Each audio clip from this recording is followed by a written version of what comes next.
మామయ్య, సిద్ధు ఇంకా రాలేదా? ఇదిగో హ్మ్. నువ్వు అడిగిన సామాగ్రి మొత్తం తీసుకొచ్చాను. అమ్మవారి పూజ చాలా బాగా చేయాలి. సరే అండి. ఈ దసరా నాకు చాలా స్పెషల్. ఎందుకలా? ఇప్పటి వరకు రెంటల్ హౌసెస్లోనే మనం సెలబ్రేట్ చేసుకున్నాం, కానీ ఇప్పుడు మన కొత్త ఇంట్లో సెలబ్రేట్ చేసుకోబోతున్నాం. అయితే గోల్డెన్ కీతో మనకి దశమి, విజయదశమి అయిందన్నమాట.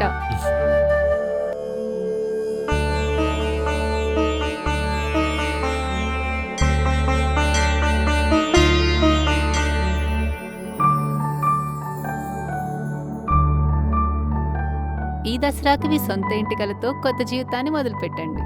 దసరా పండుగని మరింత సంతోషంగా సెలబ్రేట్ చేసుకోండి. మీకు, మీ కుటుంబ సభ్యులకు మన గోల్డెన్ కీ వారి తరపు నుంచి విజయదశమి శుభాకాంక్షలు.